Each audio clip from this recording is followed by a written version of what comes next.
Eu sei que é difícil esperar, mas Deus tem um tempo para agir e para curar. Só é preciso confiar. Se a cruz lhe pesa, não é para se entregar, mas para se aprender a amar como alguém que não desiste.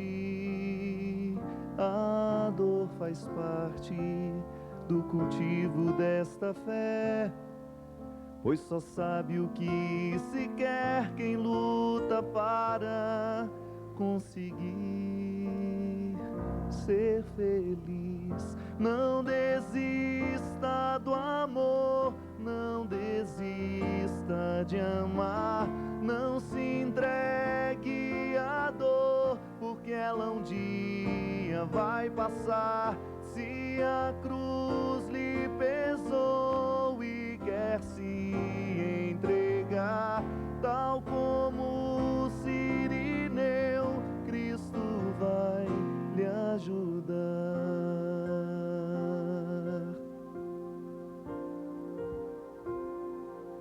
Eu sei que é difícil esperar, mas Deus tem um tempo para agir e para curar. Só é preciso confiar. Se a cruz lhe pesa, não é para se entregar, mas para se aprender a amar como alguém que não desiste. A dor faz parte do cultivo desta fé, pois só sabe o que se quer quem luta para conseguir ser feliz. Não desista do amor, não desista de amar, não se entregue à dor, porque ela um dia vai passar. Se a cruz lhe pesou e quer se entregar, tal como o sirineu, Cristo vai lhe ajudar. Não desista do amor, não desista de amar, não se entregue à dor, porque ela um dia vai passar. Se a cruz lhe pesou e quer se entregar, tal como o sirineu, Cristo vai lhe ajudar. Muito boa noite, é com muita alegria que nós começamos hoje mais uma Direção Espiritual, chegando aí na sua casa.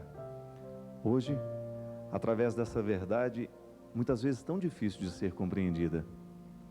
Eu costumo dizer que existem algumas verdades que nós assimilamos com muita facilidade. São verdades mais mastigáveis, não é verdade? O tempo todo nós nos deparamos com realidades, conceitos, palavras que são fáceis de serem digeridas. Da mesma forma como nós também temos alimentos que são de fácil digestão. Fácil digerir o alimento.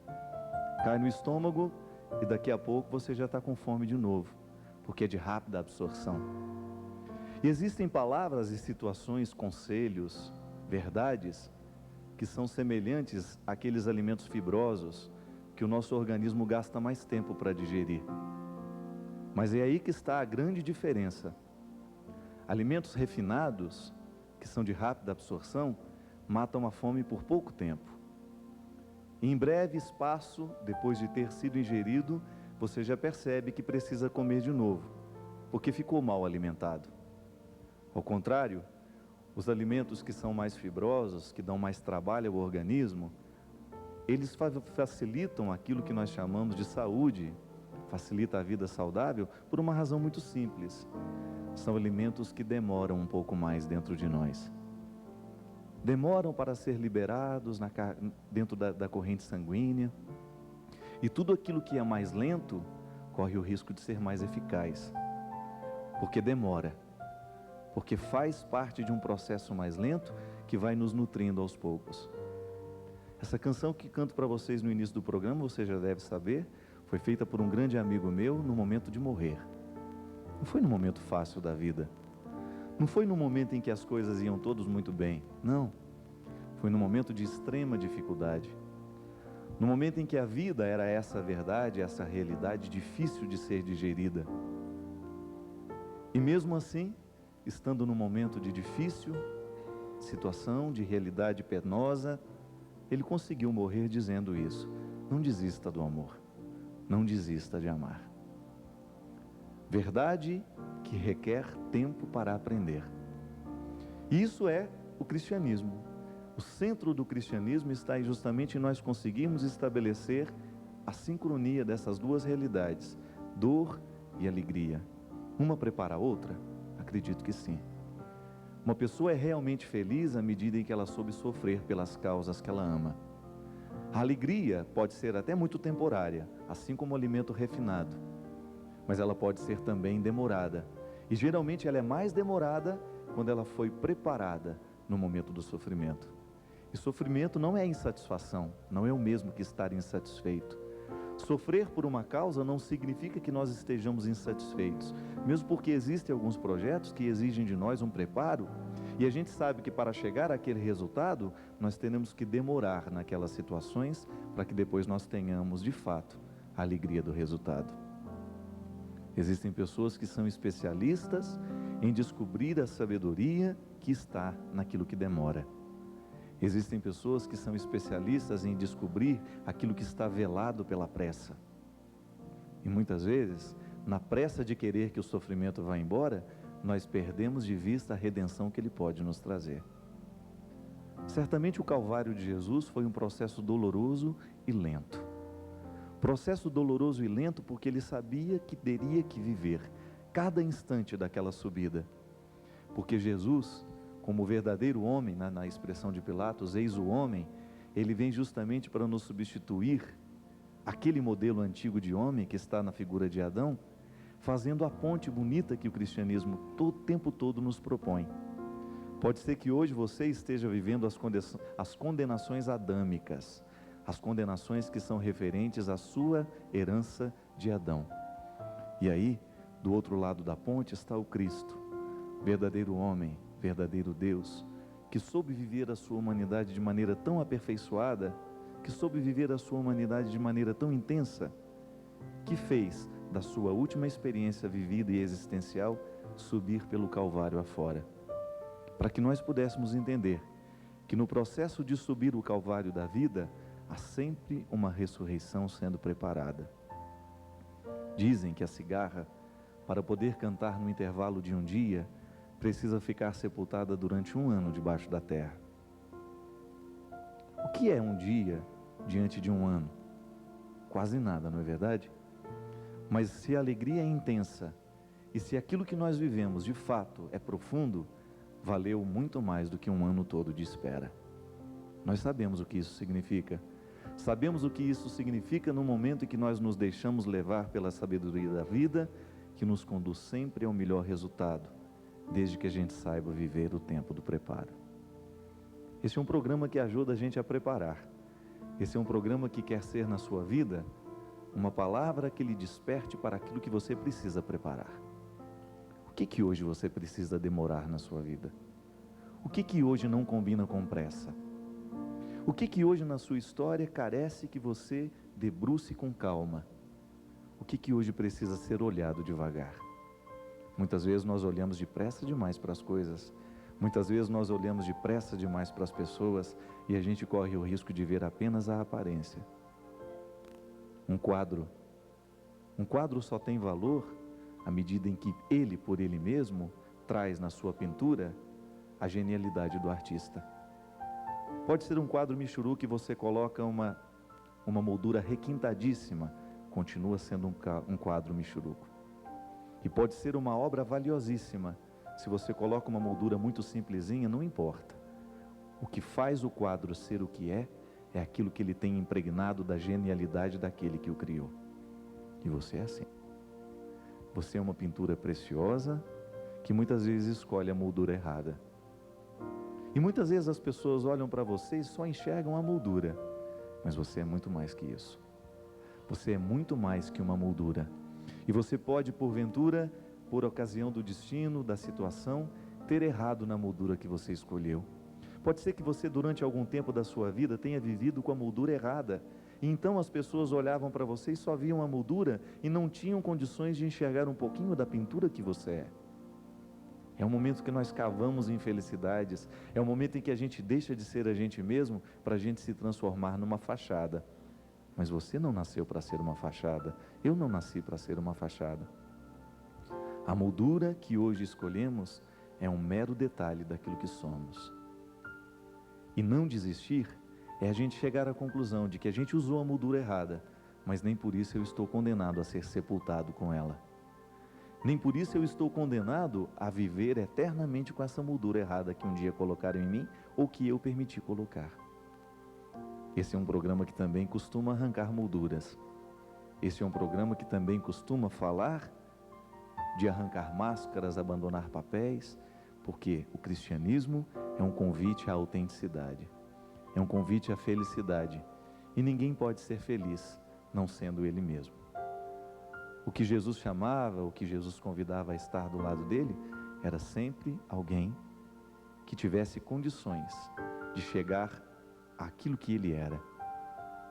Não adianta chegar com falsidade, não adianta chegar com hipocrisia, da mesma forma como é impossível ficar do lado de alguém que só mente para a gente. Mente para ele mesmo, mente para a gente, e a gente não consegue nunca chegar ao que a pessoa é. Errou na moldura? Não tem problema. Aqui, no cristianismo, o que nos importa é a pintura. E hoje, quem sabe, nós possamos dar aí um retoque nessa pintura, quem sabe nós podemos ajudar você a tirar essa moldura errada para poder acertar naquilo que você precisa acertar. 0 operadora 12 31 86 26 00. Neste telefone você fala conosco, deixa o seu pedido de aconselhamento, pede a sua oração, enfim, dá um sinal de vida daí. Manifeste aquilo que você gostaria de manifestar para que se tornasse a pauta do nosso programa. Porque aqui, no programa Direção Espiritual, a matéria-prima que nos leva é a sua vida. E a gente fica muito feliz de você confiar a nós tudo aquilo que para você é tão sagrado. Pode começar ligando, participa com a gente. Muito boa noite, Christian. Prazer mais uma vez ter você aqui comigo. Carinho muito grande, você sabe disso. Fico muito feliz. E eu vou começar atendendo um e-mail que eu recebi essa semana de um rapaz chamado Júnior. Júnior diz assim: Padre Fábio, sempre sofri muito na vida. Na escola, no meu grupo de amigos, sempre fui muito ridicularizado. Talvez pelo meu porte físico, que dificultava sempre as minhas atividades no esporte, as minhas atividades com os meus amigos. E mesmo tendo emagrecido muito, ainda continuo sofrendo do mesmo jeito. Como é que posso me livrar deste papel, Padre? Cansei de ser o bobo da corte e hoje sinto que estou ficando solitário à medida em que não me disponho a cumprir mais o papel que antes eu cumpria.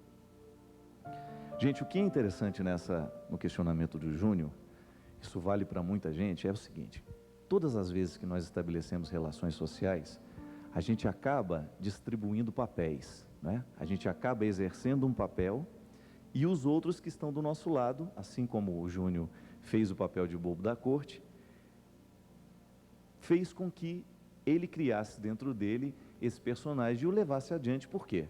É muito interessante isso. Nas relações sociais que nós estabelecemos, um papel sustenta o outro. Quando a gente, por exemplo, ridiculariza alguém e a gente está em grupo, ridicularizar o outro faz a gente sentir-se bem com a gente mesmo. Já observou isso? E aí você percebe que no momento em que você ri de alguém, o outro está prestando um papel social, isso é, está mantendo a sua alegria, está mantendo a sua satisfação. Isso é terrível, mas é uma realidade que acontece o tempo todo. Tanto é que nas relações familiares, a psicologia nos ajuda a entender isso, que o tempo todo nós estamos exercendo um tipo de papel. Por exemplo, você tem na família o bem-sucedido, mas você também tem o mal-sucedido. Você tem aquele que alcançou o sucesso, mas você tem a vítima. E muitas vezes a vítima é mantida na relação com aquele que é bem-sucedido, porque lamentavelmente as relações humanas sempre passam pela comparação. E sempre aquele que está numa situação favorável acaba desempenhando este papel social, que pode ser não só dentro da família, mas pode ser também no seu grupo de trabalho, onde quer que ele esteja. É por isso que quando a gente fala de relacionamentos, a gente precisa ter muita consciência e clareza, e por isso a gente precisa aprofundar sempre mais as questões humanas, para a gente começar a identificar duas coisas importantíssimas. Qual é o papel que eu presto nas relações? Como é que as pessoas me interpretam? E depois, como é que eu permito que elas me interpretem? Porque uma coisa é você ser ridicularizado uma vez e você aceitar. Outra coisa é você ser ridicularizado a vida inteira e isso tornar-se importante para você manter o vínculo com as pessoas. E muitas vezes a vítima é mantida assim. O bem-sucedido faz questão que a vítima esteja sempre do seu lado, porque é o melhor jeito que ela tem de se sentir bem-sucedida.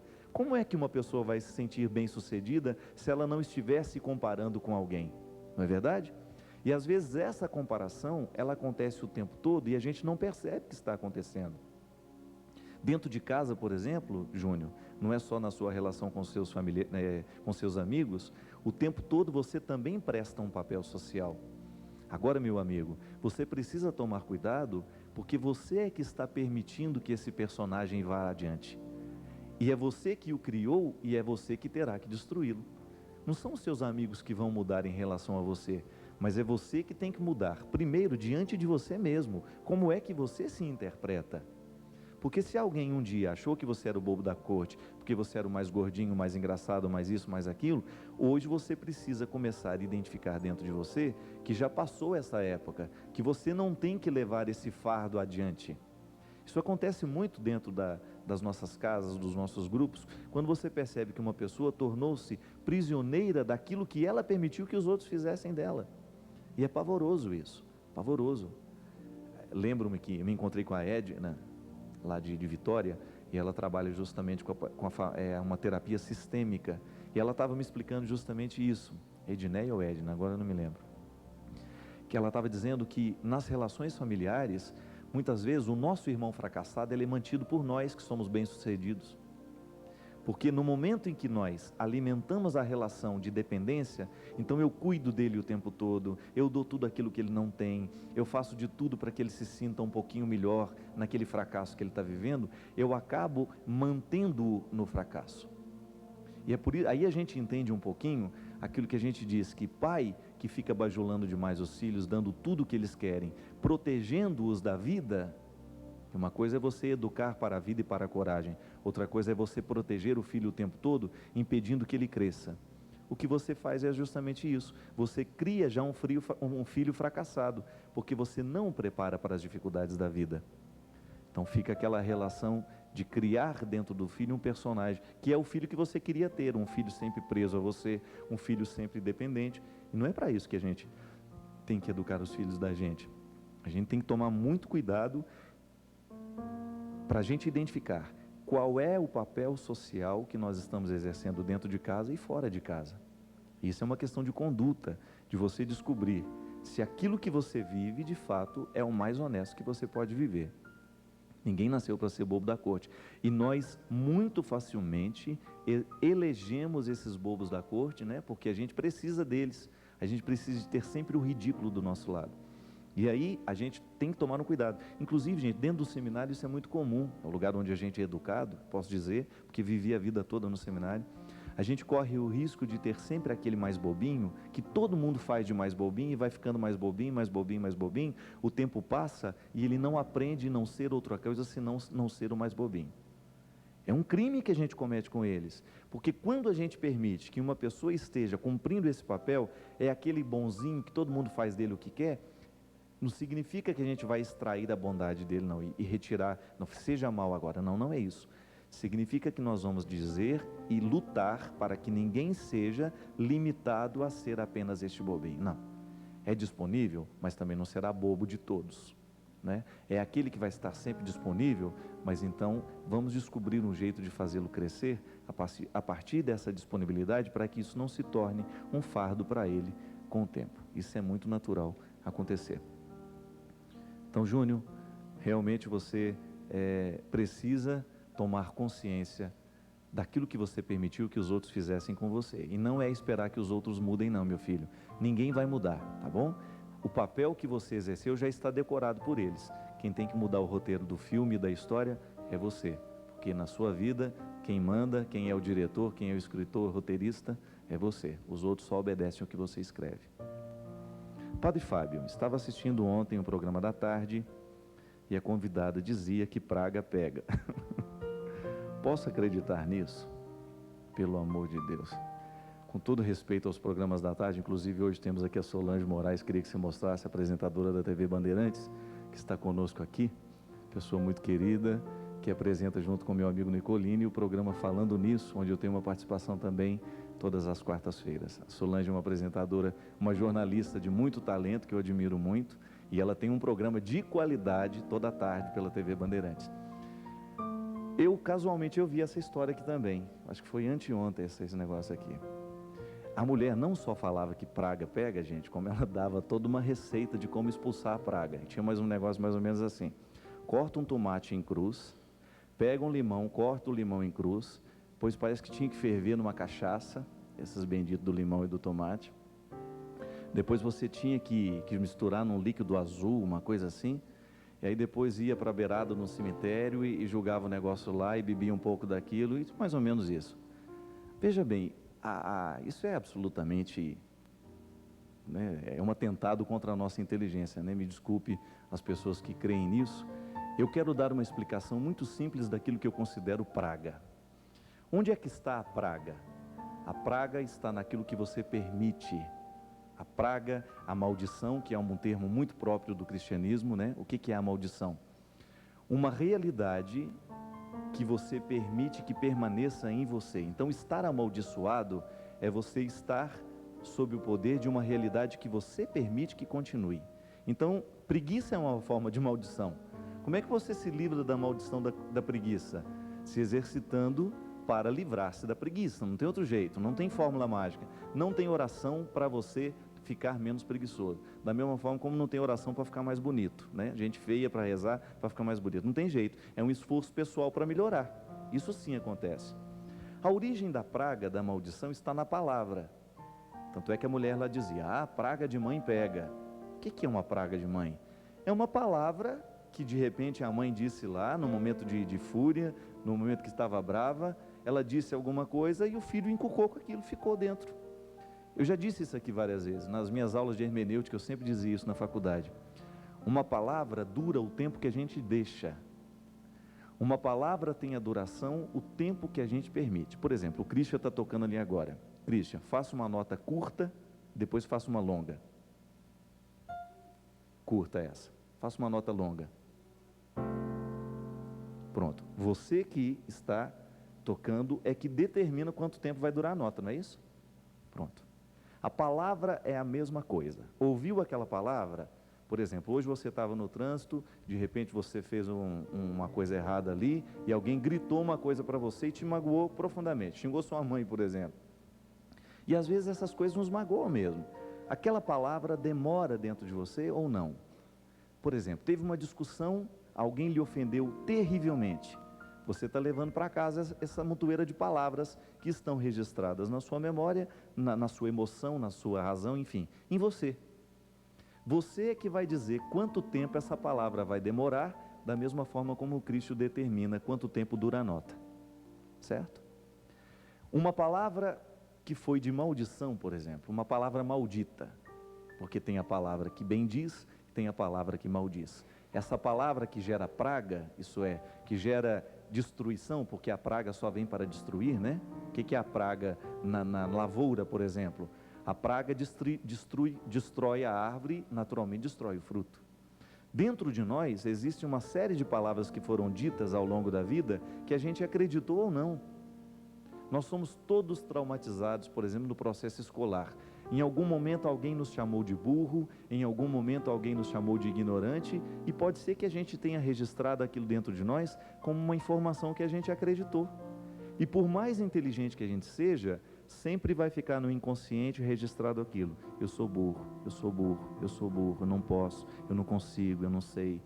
É a nota que demora, é a palavra que não foi embora. Isso é praga. Praga por quê? Está minando aquilo que você tem de melhor. Essa maldição vai embora como? No dia em que você começa a substituir isso por uma visão mais positiva, mais otimista de você mesmo. Existem pessoas que precisam se reformular, precisam se reinaugurar, não é assim? Até ontem fui lembrado de uma frase que disse aqui no acampamento, né? Se a sua manhã está falida, inaugure a sua tarde. Se na manhã não deu nada certo, se hoje de manhã deu tudo errado, ao meio-dia, quando você lavar as mãos, lavar o rosto para poder almoçar, tenha coragem de dizer, de esquecer a manhã que não deu certo, e inaugure a sua tarde. Faça essa tarde valer a pena. Livrar-se de maldição, livrar-se de pragas, é você sentar, lavar as mãos, lavar o rosto e começar a colocar uma nova informação em cima daquela que não prestou. Porque assim a gente corrige o que a gente é, o que a gente sente, o que a gente sabe. Como eu estava dizendo para o Júnior agora, aquilo que ele vivia do que os amigos achavam dele, acabou sendo uma praga na vida dele. Por quê? Porque ele acreditou. Se você dá ouvido à palavra ruim que demorou dentro de você, você corre o risco de se transformar nela. Você corre o risco de deixar que ela determine aquilo que você é. Por isso que Jesus era especialista em fazer esquecer o passado. Jesus era especialista em fazer calar a palavra que amaldiçoava. Jesus era especialista em dizer palavras benditas. Uma palavra bendita é uma palavra que foi bem pensada e que depois foi bem pronunciada. E essa palavra faz bem a gente. Você já fez a experiência de receber hoje uma palavra maldita e pode fazer a experiência de receber uma palavra bendita. Você que escolhe com o que você vai dormir. Você que escolhe qual é a palavra que você vai levar para a cama. E às vezes a gente é tão inimigo da gente mesmo que a gente vai dormir pensando no desaforo que recebeu ao longo do dia. Pelo amor de Deus, já chega o desaforo daquela hora, ainda vai levá-lo para a cama? Não. Então hoje é noite de mandar todos os desaforos embora, para a gente poder ir dormir com aquilo que a gente escutou de melhor. Nós vamos para um rápido intervalo e você continua ligado conosco, vai ligando 0 operadora 12 31 86 2600. Esse é o programa Direção Espiritual. Daqui a pouquinho a gente volta. Estamos de volta com o programa Direção Espiritual. Obrigado você que está ligando. 0 operadora 12 31 86 2600. Aqui você liga e participa com a gente, viu? Prazer sempre receber você. Será sempre o nosso convidado para ligar, entrar em contato, ou então através das cartas, através do e-mail. Queria mandar um grande abraço. A Vitória Peixoto Pereira, no dia 17 de junho, fez aniversário, fez 6 anos. Diz que ela gosta muito do programa. Ela é filha do meu amigo Adriano, lá de Taubaté. E nós queremos mandar um grande abraço para a Vitória. Vitória, que Deus te abençoe muito, minha filha. Mandar também um abraço para a Carolina Satim, que mora aqui em Cachoeira Paulista, no bairro dos Macacos. Será que tem muito macaco lá mesmo? Não. Nunca vi um macaco em Cachoeira Paulista, todos os casos é o bairro dos Macacos. Também a Sônia Borges, de 60 anos, ela é coordenadora da Pastoral da Terceira Idade. Há 6 anos já existe essa pastoral e eles são 210 idosos. Eles queriam fazer uma visita para mim aqui na segunda-feira, mas infelizmente eu não moro aqui em Cachoeira, não vou ter como recebê-los. Mas agradeço muito pelo carinho de vocês e que Deus abençoe essa viagem de vocês aqui até Cachoeira. E sejam bem-vindos a essa terra tão querida. Também um abraço para o Edmarcos, lá de Patos, na Paraíba. Segundo ele, a vida dele foi transformada através aqui do programa Direção Espiritual. A gente fica muito feliz. No próximo dia 6 de julho, lembrando, a partir das 20h30, no recinto de exposições em Guaratinguetá, em prol da reforma da catedral, realizaremos um grande show. Padre Fábio de Mello, lá então. Os contatos para você, maiores informações, estão no meu site, www.fabiodemelo.com.br. Queria aproveitar a oportunidade de mandar um grande abraço para Natal, dizer ao Padre João lá, que nós mudamos o show do dia 14 de outubro, toda a região de Natal. Eu sei que o show é numa paróquia vizinha aí, agora eu não me recordo o nome, colado em Natal. O show vai acontecer no dia 7 de outubro, ao invés de dia 14, porque no dia 14 eu estou no Círio de Nazaré. Então entre aí no site, pegue o telefone de contato para que você possa ter maiores informações desse grande show que nós realizaremos aí em Natal, no dia 7 de outubro e não mais dia 14. Foi um problema de agenda minha e o padre João muito carinhosamente ajudou a gente a reformular essa data para o dia 7. Obrigado mesmo. Também a Maiara Prado de Moura. Maiara é de Aparecida, que também está sempre ligada com o nosso programa. Ontem, para participar do programa Gabriel Chalita, ela passou 2 horas e 10 minutos arrumando o cabelo. Hoje, com mais de 1 quilo de spray, está aqui no auditório. Laque, né? Como é que chama aquilo que põe no cabelo para ficar duro? Está aqui minha querida mãe, dona Ana. Amor da minha vida, mulher da minha vida, posso dizer assim, né? Do lado dela está a Lourdinha, minha grande amiga também, lá de Formiga, que está acompanhando ali de blusa, bem do lado da minha mãe mesmo, de blusa laranja. Um investimento altíssimo também nessa blusa, esse colar que veio dos Estados Unidos para estar aqui hoje. Made in Boston, não, made in Framingham, glória, né? Obrigado vocês, né? Hoje nós temos uma plateia bonita aqui. Tem gente dormindo, não vou mostrar agora, que eu acho desaforo. Todos os casos depois a gente comenta. Mandar um grande abraço. Minha mãe hoje estava me dizendo que a Denise, lá de Formiga, minha grande amiga, proprietária de um dos melhores restaurantes que eu já comi na minha vida, que se chama Hora do Almoço. Se você passa por Formiga, tem que ir lá conhecer o restaurante da Denise, que fez aniversário. Um grande abraço muito carinhoso, que Deus te abençoe, minha filha. E obrigado por você cuidar tão bem da minha mãe, como se fosse de fato uma filha dela. Hoje ela estava me dizendo assim, achei bonitinho, se Deus livre e guarde um dia a Denise mudar do prédio, eu vou sentir muito. E é bonitinho a gente ver uma pessoa cuidando daquilo que é da gente, né? A Denise trata com muito carinho. Mandar um abraço para todos os meus familiares, a Cida, estou muito feliz com a recuperação da minha irmã, recuperação não só do corpo, mas também da alma, toda transformada, fico muito feliz. Um grande abraço ao povo de Formiga, aproveitando o ensejo para falar da minha terra. Nós temos aqui alguns e-mails que chegaram também, e-mails e recados aqui. Estava dizendo aqui, Padre Fábio, quero saber o que a igreja fala sobre agências de matrimônio. Olha, eu pessoalmente nunca vi falar disso, né? Nunca ouvi falar disso, senão na televisão, nos filmes, eu não sabia nem que isso existia de verdade. Eu acredito o seguinte, que não importa a maneira como a gente conhece as pessoas, né? Se foi através de uma agência, se foi através de um encontro casual, o importante é a gente conhecer de verdade. O que eu acho pavoroso é essa ideia de você manter relacionamentos virtuais, por exemplo. Hoje a gente até teve aqui um e-mail de uma pessoa que está sofrendo muito, é o Guilherme Mantovani, que está morando no exterior, e ele e a namorada também vivem esse namoro virtual. Ele se diz muito apaixonado e diz que está muito sofrido com essa distância toda. Meu amigo, a razão do sofrimento é justamente essa inadequação, né, entre o sonho e o real. Eu não, com toda sinceridade, eu acho que casamento, namoro, já é uma situação difícil vivendo na proximidade, não é? Conhecer alguém é tão desafiador. Conhecer alguém é muito mais do que estar do lado, né? Eu sei disso. E às vezes, nessa relação virtual, é possível até ter coragem de contar muitas coisas que, se você estivesse do lado, não contaria. Mas não pode ser só por aí. Eu acredito que uma relação só nos qualifica para a gente, de fato, ser marido um do outro, né? Ser marido, ser mulher, ser o que for, ser namorado. O que nos qualifica para estarmos juntos e assumirmos um compromisso para a vida toda é justamente o conhecimento mútuo. É a gente ter possibilidade de viver uma relação de namoro que estabeleça vínculos. E o que é conhecer? É você transpor a ponte. É o tempo todo você entrar no território do outro. Claro que você não vai exaurir todos os conhecimentos sobre aquela pessoa. Você não vai ter, você não vai conseguir conhecer tudo. Mas é preciso que a gente tenha um conhecimento razoável para a gente poder escolher a pessoa para ficar do nosso lado. Senão, é um risco muito sério.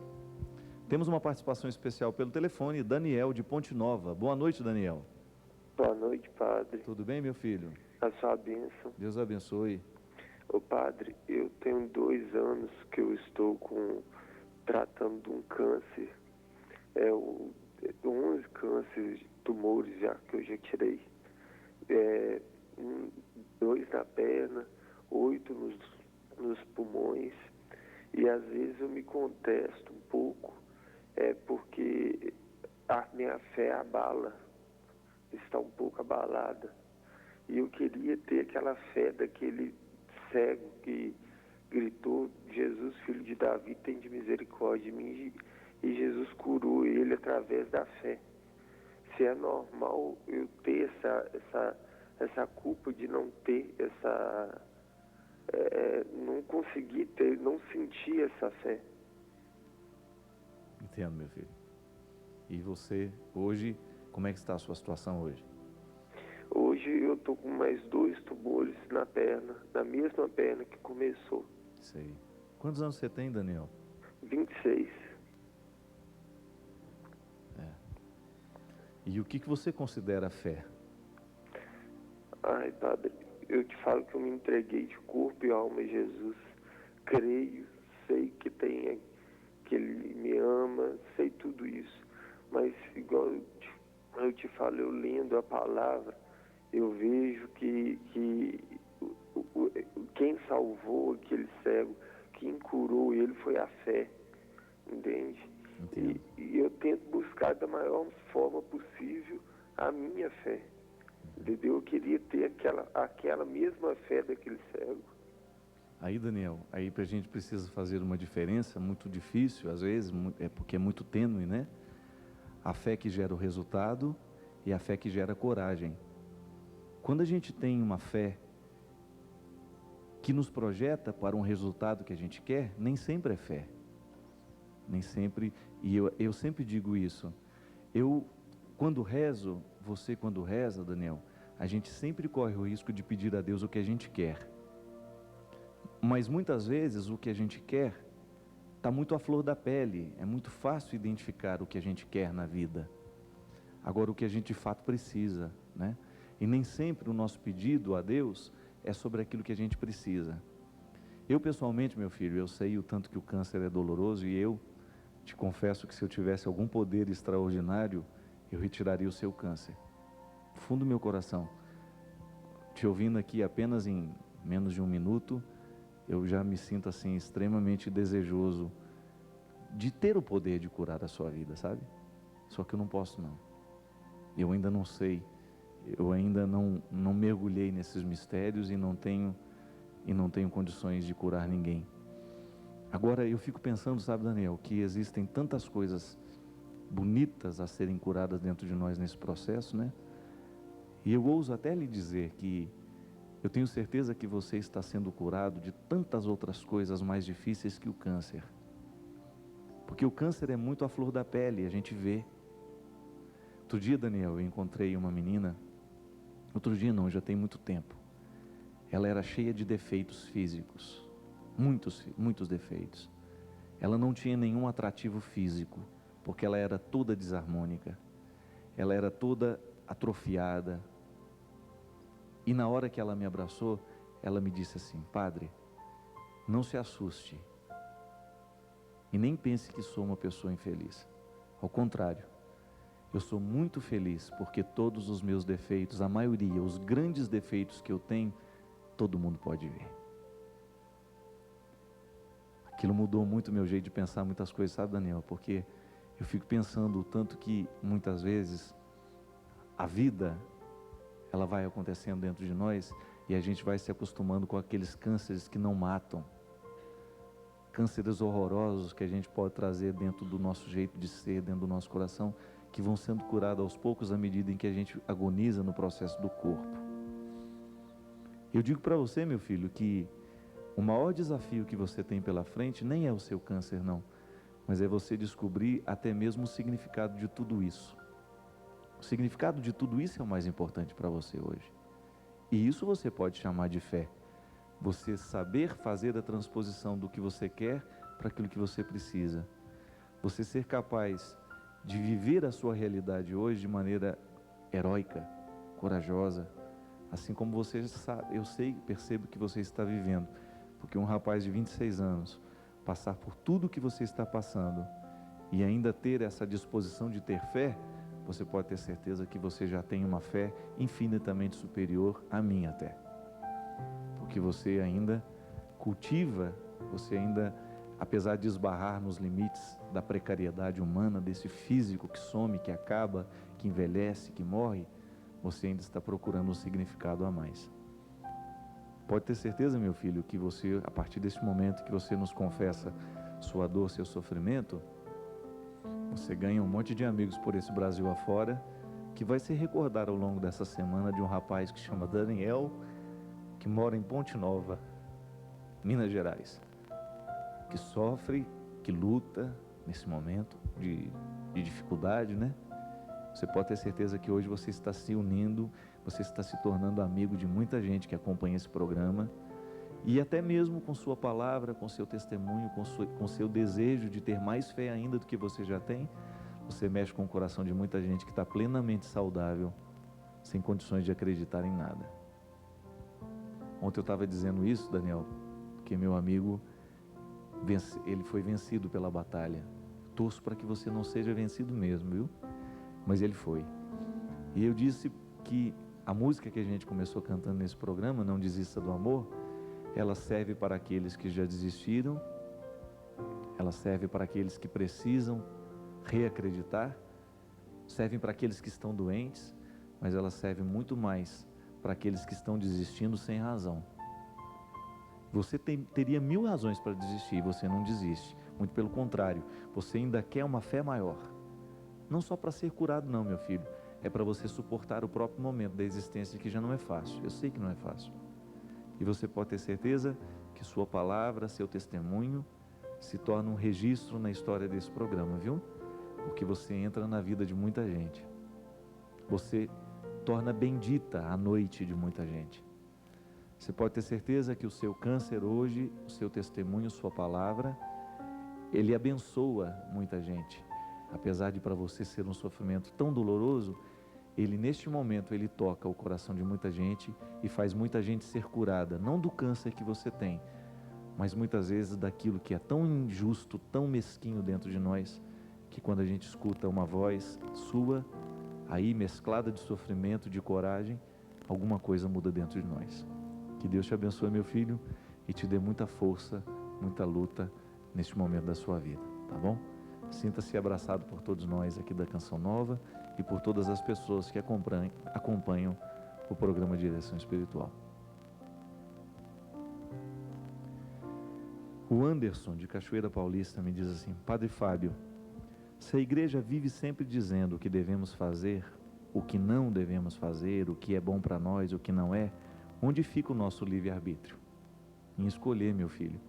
Porque quando a igreja diz o que é bom e o que é errado, isso é muito mais que isso, né? Seria muito pobre da nossa parte dizer que a igreja fica dizendo o que é certo e o que é errado. Nós temos coisas muito mais bonitas para propor. É aí que entra.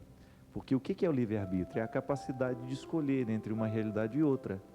A igreja não força ninguém a nada a escolher o certo. Não, ela apenas propõe. A palavra de Jesus é sempre proposta. E você, diante da proposta que é feita, você escolhe. Aí está o seu livre-arbítrio. Errar é exercer o livre-arbítrio. Acertar também é exercer o livre-arbítrio. Depende do caminho que você escolhe. Se você chega numa encruzilhada e você tem ali inúmeros caminhos, o que é o livre-arbítrio? É você poder livremente ir por um deles. Isso é a vida. O tempo todo nós estamos fazendo escolhas. O tempo todo nós estamos descobrindo por qual caminho a gente vai andar. E a igreja, e nem nós padres, nem as irmãs, enfim, os cristãos, não ficam aí parados puxando o povo. Não, a gente apenas sinaliza. O Padre Zezinho tem uma expressão muito bonita: eu não sou estrada, mas eu sou uma seta que indica qual é a estrada. E aí está a sabedoria de quem já viveu antes de nós. Eu costumo querer ouvir aquele que viveu antes de mim, porque ele já teve o tempo de bater a cabeça, de acertar e de errar. Então agora ele, com a sabedoria que ele tem e com a experiência, eu posso errar menos e posso acertar mais. Não é assim? À medida em que alguém desbrava os caminhos, depois se torna mais fácil caminhar por eles. À medida em que alguém descobre qual é a direção e saiu lá do labirinto que estava perdido, a gente depois fica mais livre para escolher. A Sagrada Escritura diz o tempo todo, né? Diante de nós, Deus coloca a vida e a morte. Estava contando aqui a história daquele rapaz, acho que foi aqui mesmo que eu contei, daquele rapaz lá em João Pessoa, que aos 20 e poucos anos, embriagado, matou uma família ao ultrapassar um sinal vermelho, embriagado. É lamentável isso, porque o que esse menino fez da vida? O que esse menino fez da família do outro? Não é? Um processo de destruição terrível para ele e para aqueles que estavam casualmente passando pelo seu destino. E aí que está o grande problema, minha gente. Quando nós fazemos escolhas erradas, muitas vezes as pessoas que estão do nosso lado sofrem com as nossas escolhas, sobretudo quando a gente é amado. Então, quando você vê o pai, a sua mãe reclamando daquilo que você está escolhendo, da droga que você está usando, por exemplo, do álcool que você está ingerindo, do cigarro que você está fumando, da maconha, da cocaína, o que na verdade o seu pai está fazendo, e que você chama de enjoamento, né? Para de pegar no meu pé, ele está tentando orientar você que esse caminho que você está andando não é o melhor. E quem ama de verdade não quer que o outro escolha o caminho errado. E às vezes um caminho errado que a gente toma compromete uma felicidade inteira. Lembra da história do primeiro e-mail aqui? Da relação sistêmica familiar, onde cada um exerce um papel? Gente, uma família é mais harmoniosa à medida em que nós soubemos escolher de maneira mais correta as coisas. Hoje você tem tantos problemas sociais no Brasil, tantos problemas humanos, né, pelo mundo afora, problemas antropológicos ligados diretamente à condição humana, ligados justamente ao processo das escolhas. Tanto é que nós, como padres, nós já temos uma dificuldade danada de identificar o que é pecado e o que não é. Não é que a gente perdeu o referencial, não. É porque houve uma mudança antropológica considerável que nós precisamos analisar. Sabe o que você precisa, por exemplo, para a gente identificar que seja um pecado, é preciso que seja matéria grave e é preciso que tenha tido liberdade. Só que muitas vezes as pessoas, elas não têm mais liberdade, já não passa mais pelo processo de escolha. Ela já não consegue nem mais escolher porque ela está condicionada. E o condicionamento é um grande problema no mundo de hoje, porque o mundo não nos condiciona a coisas boas. Pode observar, o mundo nos condiciona àquilo que é o mais mesquinho. O mundo nos condiciona ao movimento mais fácil, mais simples. Eu sempre digo isso, na vida nós competimos só com 5% da humanidade, o resto é mais ou menos. Se você vai fazer um vestibular aí, tem 3.000 candidatos, não fique muito preocupado não, viu? Você está competindo com muito pouca gente. Porque a regra deste mundo, a regra dessa sociedade cada vez mais marcada pela artificialidade, pela superficialidade, pelo pragmatismo, pela solução rápida, está justamente nisso. Condiciona as pessoas a viverem do mínimo, do mínimo, do mínimo, do mínimo. E aí a gente estuda mais ou menos, a gente sabe mais ou menos, a gente se prepara mais ou menos. Ontem mesmo na entrevista do Gabriel Chalita lá, Pastore, né? Um especialista, um grande especialista na área trabalhista no Brasil, ele estava dizendo isso. Está saturado o mercado de advogados? Está. Mas aquele que vai ser um bom advogado não tem que se preocupar com isso não, porque na hora que você precisa de um advogado bom, você quase não acha. O resto é mais ou menos. E esse tipo de condicionamento faz com que a gente vá nivelando por baixo tudo. Isso é lamentável. Uma pessoa, por exemplo, aí eu volto ao assunto que eu estou, ela é mais livre, menos livre, à medida em que ela foi condicionada de uma maneira correta. Porque não tem como você ficar livre de condicionamentos. Condicionamentos acontecem o tempo todo. É a ilusão de que não existe, de que exista um ser humano fora dos condicionamentos. Ou você foi condicionado para ser um bom profissional, ou você foi condicionado para ser um péssimo profissional, ou ser um profissional mais ou menos. Onde é que está a liberdade deste aluno, por exemplo, que já não tem disposição nenhuma de aprender, de ser bom, de ir à luta? Está justamente nessa cultura de fracasso que nós estamos o tempo todo vivendo e experimentando. Quando as pessoas vão sempre pelas opções mais fáceis. É a história da vidente lá. Como é que você vai se livrar de praga? Corta um tomatinho no meio, olha, vá para o inferno com um negócio desse. Me desculpe. O dia que cortar tomate no meio resolver a vida de alguém, nós vamos plantar tomate agora e vamos resolver os problemas do mundo. E isso é de uma hipocrisia, de uma mentira tão tenebrosa que dá vontade da gente sair quebrando a televisão. Porque muita gente está sendo enganada por causa do nível social lá embaixo. Porque, gente, qualquer pessoa que faça um pouquinho o exercício da inteligência vai desligar a televisão numa hora daquela, porque aquilo é uma afronta à inteligência da gente. Você esparramar água azul pela casa vai te livrar dos encostos e vai te livrar das bruxarias, dos mulambos, já estava falando, que chama mulambo. Mulambo lá em Minas, mãe, quando a pessoa trabalha o dia inteiro fica cansado, né? Pois é, o mulambo lá é alguém que morreu e está infernizando a vida do outro. Gente, isso tudo é até mesmo um modelo de religião. Você vai ver que existem religiões que mantêm as pessoas na preguiça. Peça e Deus te dará tudo. Imagina, peça e trabalhe que Deus realiza junto com você. A frase é essa. Não existe religião mágica, não existe essa história de que eu vou cruzar as minhas pernas e Deus faz tudo por mim, não. Olha o milagre das bodas de Caná, o tempo todo Deus está solicitando a participação humana. Olha que gesto bonito que Jesus tem de fazer a saliva, o barro. Olha o gesto humano de cuspir na terra, de fazer barro e depois colocar nos olhos daquele homem. Ele poderia muito bem colocar a mão na cabeça daquele homem e mandar embora ele curado. O gesto de fazer barro significa labor. Precisamos trabalhar, senão a cura não vem não. Senão o resultado não acontece. E muitas vezes esse condicionamento que faz com que a gente vá ficando preguiçoso, vai crescendo no nosso meio. Você liga a televisão, por exemplo, está lá. Aquele abdômen que você sempre sonhou, não sei o que, aí mostra o aparelhinho, todo mundo, né? Na beirada lá, e a barriga vai mexendo. Em apenas 5 minutos por dia, você terá o abdômen que você sempre sonhou. Pelo amor de Deus, a pança desse tamanho, e coloca aquele negócio, hipertrofia, vai jogando o músculo para fora. Quanto mais você faz, mais barrigudo fica. Primeiro tem que emagrecer para depois ter abdômen trincado, não é assim, professor Nelson, meu amigo Nelson? É assim, não adianta. Pode observar, a televisão está o tempo todo nos dando soluções mágicas para problemas que não tem soluções mágicas. Imagina, aí a pessoa compra o aparelhinho, coloca na barriga e vai uma bacia de pipoca e vai assistir a sessão da tarde, sentindo os seus músculos moverem maravilhosamente. O abdômen que você sempre sonhou mora do outro lado, minha filha. Vai ter 3, 6 meses para você emagrecer, para chegar lá. Só que nós não queremos a solução fácil. Não queremos não. Aí depois tem todos os aparelhos que resolvem o problema da sua vida. E interessante que todos eles você dobra e põe debaixo da cama. Daqui a pouco tem que fazer uma cama que tem essa altura para caber tudo que a gente vai colocar debaixo. Tem uma participação? Isabel, boa noite, minha filha. Boa noite, padre. Tudo bem com você? Tudo jóia. Pois não. Padre, na verdade assim, vivo um problema dentro da minha casa com uma irmã que sofre depressão. Uhum.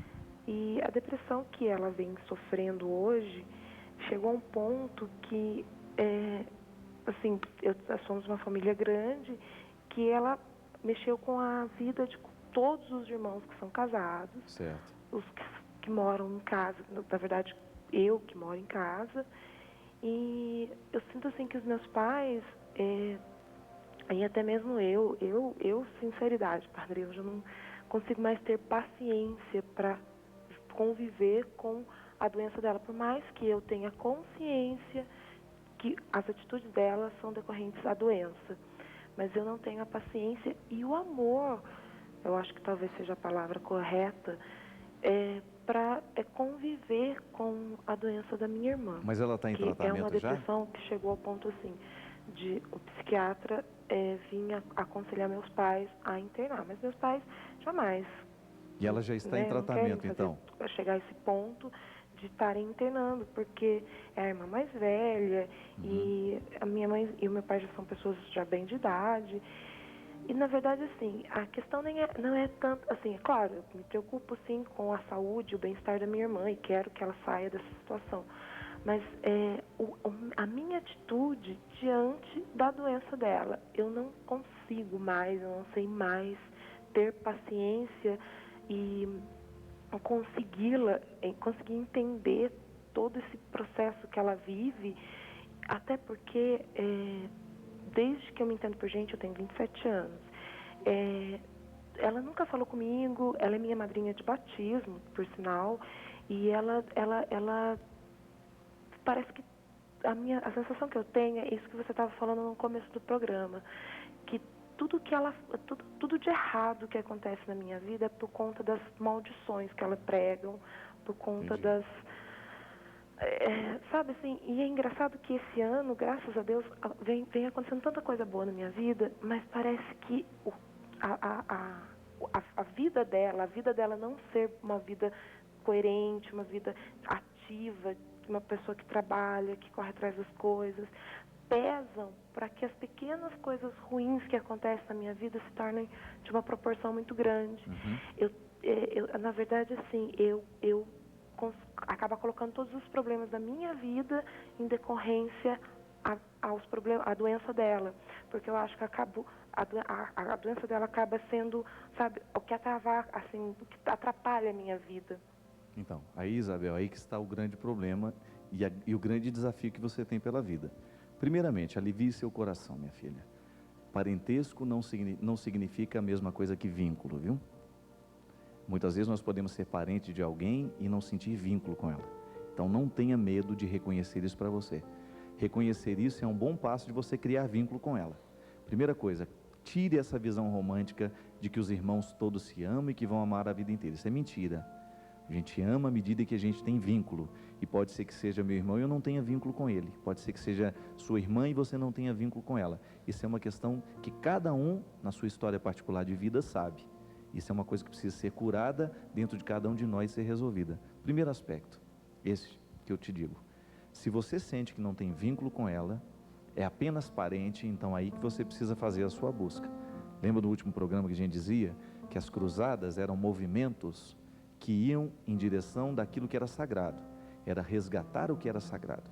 E às vezes dentro da nossa casa nós precisamos fazer um resgate, a cruzada para resgatar o antigo valor sacramental.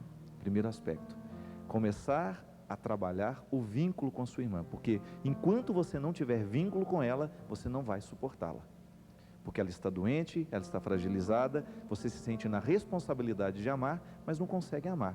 E amor não é cheque que a gente pega, que a gente faz empréstimo, não. Ou você tem ou você não tem. E aí o grande desafio é você descobrir que se você não tem vínculo, você precisa criar, já que é um problema de vocês. Não adianta você ficar se forçando a ter amor, misericórdia por ela, se você sabe que não tem vínculo. O primeiro aspecto então é buscar o vínculo. E outra, começar a distinguir o problema dela do seu. A gente precisa saber ajudar as pessoas distinguindo isso. O melhor jeito que a gente tem de ajudar uma pessoa que sofre é você identificando que o sofrimento dela não é o seu. Vocês vivem de maneira diferente. A sua irmã tem uma depressão, é um problema pessoal dela, que acarreta uma série de sofrimentos a ela, mas por ser uma doença social também, que está perpassando as relações, você acaba sofrendo as consequências da depressão dela na sua vida. Então você começa a passar um filtro naquilo que você permite da sua irmã que fique em você. O que na verdade você vai estar fazendo, minha filha, é caminhar em busca do amor de verdade. Que o amor de verdade não é esse sofrer tudo sem razão, não. O amor de verdade é você ter um vínculo, mas você também saber diferenciar. Um dos aspectos mais interessantes da vida, que a gente vai aprendendo à medida que a gente cresce, é o processo de diferenciação. É que você identificar que o outro não é você, que a situação do outro não é a sua, e que mesmo que ele more dentro da sua casa, você pode diferenciar aquilo que é dele e aquilo que é seu. E estando bem diferenciado, você começa a ter condições de ajudar. Porque enquanto a depressão dela for de todo mundo, ninguém será capaz de ajudá-la. Na hora que vocês começarem a identificar que a depressão dela não pode se tornar a depressão de todo mundo, com certeza vocês vão ter um pouquinho mais de condições de viver uma tranquilidade maior aí dentro de casa. Estamos rezando por vocês, que Deus abençoe. Quero agradecer muito, lembrando que neste fim de semana nós temos o acampamento de músicos e vocês estão todos convidados para estarem aqui em Cachoeira Paulista conosco, onde vai acontecer também o Festival de Música Cristã. Que Deus Todo-Poderoso derrame sobre a sua vida, sobre o seu coração a sua bênção. Ele que é Pai, Filho e Espírito Santo. Amém. E eu quero lhe pedir que você não desista da sua pintura, tá bom? Pode ser que alguma coisa nela hoje esteja precisando de retoque, e é sempre bom a gente saber reconhecer isso. É sempre bom a gente ter a simplicidade, a humildade de apresentar essa tela a você mesmo. E você com a força de Deus, monitorado por Ele, dentro desse livre-arbítrio, você ter condições de ajustar as cores que às vezes estão precisando de ajuste. Que Deus abençoe vocês nesta pintura. Eu sei que é difícil esperar, mas Deus tem um tempo para agir e para curar. Só é preciso confiar. Se a cruz lhe pesa, não é para se entregar, mas para se aprender.